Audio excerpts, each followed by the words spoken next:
इंदौर में दूषित पानी से अब तक 13 लोगों की मौत हो चुकी है। मंत्री कैलाश विजयवर्गीय ने क्या कहा है? नमस्कार, न्यूज़ 18 का डिजिटल प्लेटफॉर्म आप देख रहे हैं और मैं हूं रितु सिंह। देश के सबसे स्वच्छ शहर इंदौर के भागीरथपुरा इलाके में दूषित पानी ने तबाही मचा दी है। 27 अस्पतालों में 169 मरीज भर्ती हैं और 1000 से ज्यादा लोग संक्रमित हो चुके हैं।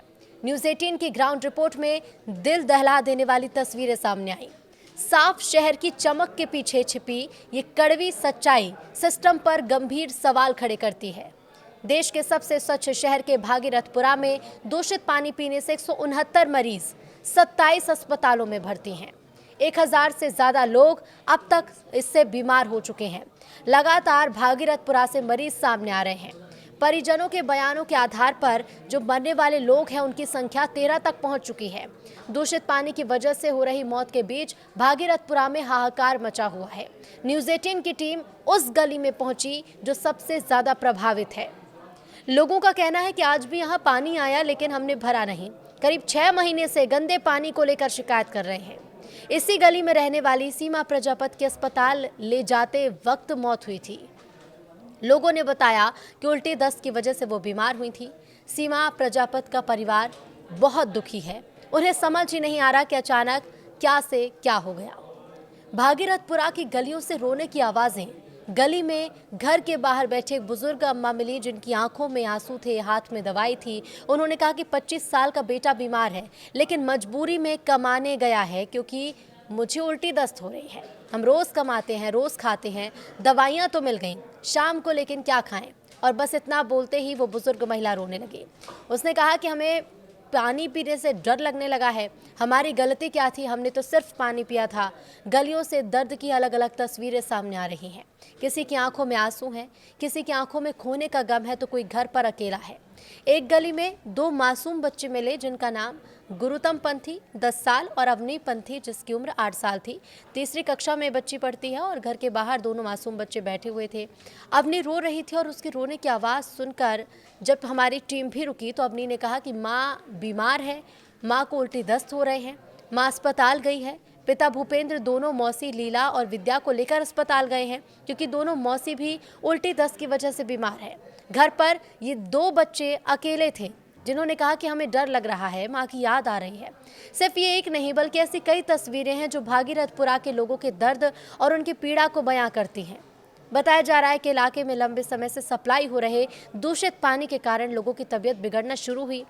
पहले इन लोगों को उल्टी दस्त हुआ, बुखार हुआ, फिर हालात ऐसे बने कि मरीजों की संख्या तेजी से बढ़ती चली गई।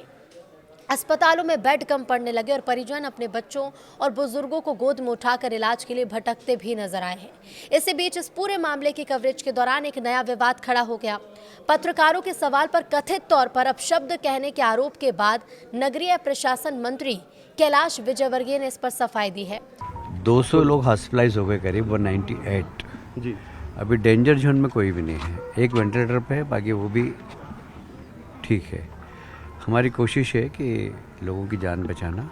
जो आर्थिक रूप से कमज़ोर लोग हैं उनकी मदद भी करेंगे। सरकार के अलावा समाज की तरफ से भी हम मदद करेंगे। किसी भी व्यक्ति को जो इस एपिडेमिक के कारण प्रभावित हुआ है उसको किसी भी प्रकार की तकलीफ़ नहीं हो।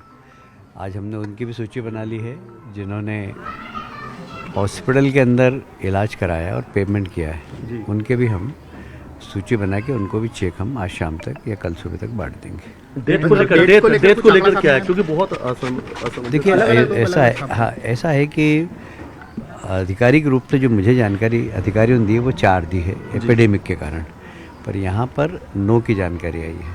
हम देख लेंगे, अगर ऐसा हुआ तो 9 लोगों को भी मुख्यमंत्री की घोषणा के अनुसार हम राशि बांटेंगे। हम 13 लोगों की मौत की बात जो सामने आ रही है। नहीं, 13 नहीं। मतलब बीमार कितने टोटल हो रहा है? मैंने बताया ना आपको कि 200 लोग भर्ती हैं सर, एक 198। मंत्री ने सोशल मीडिया प्लेटफॉर्म एक्स पर पोस्ट किया और लिखा कि वो और उनकी टीम पिछले 2 दिनों से बिना सोए प्रभावित इलाके में हालात सुधारने में जुटे हैं। कैलाश विजयवर्गीय ने लिखा कि दुख और तनाव की स्थिति में मीडिया के सवालों पर उनके शब्द ठीक नहीं निकल पाए, जिसके लिए वो खेद व्यक्त करते हैं। उन्होंने ये भी कहा कि सरकार की प्राथमिकता पीड़ितों को बेहतर इलाज उपलब्ध कराना है और हालात को जल्द से जल्द सामान्य करना है। फिलहाल प्रशासन द्वारा पानी की सप्लाई की जांच, वैकल्पिक व्यवस्था और इलाके में स्वास्थ्य शिविर लगाए जाने की बातें कही जा रही हैं, लेकिन जिन परिवारों ने अपनों को खोया उनके लिए ये घोषणाएं अब सवालों के घेरे में हैं।